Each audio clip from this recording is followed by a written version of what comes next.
আসসালামু আলাইকুম।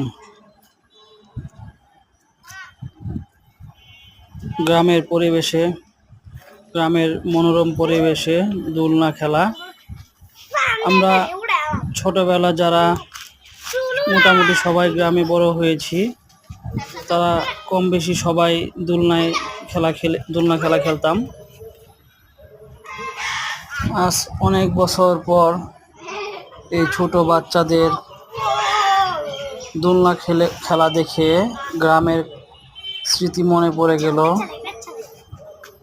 দোলনা খেলাটি আসলেই অনেক সুন্দর, উপভোগ্য একটি খেলা।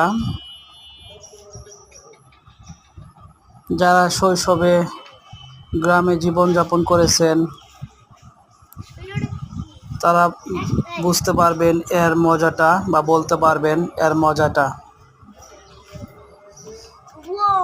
অপরূপ সৌন্দর্য ভরপুর গ্রামীণ পরিবেশ। যারা গ্রামে থেকেছেন তারাই শুধু বলতে পারবে। দোলনা খেলার ফিলটা, গ্রামের নিরিবিলি পরিবেশে দোলনা খেলাটা আসলেই উপভোগ্য। সবাই ভালো থাকবেন। আসসালামু আলাইকুম।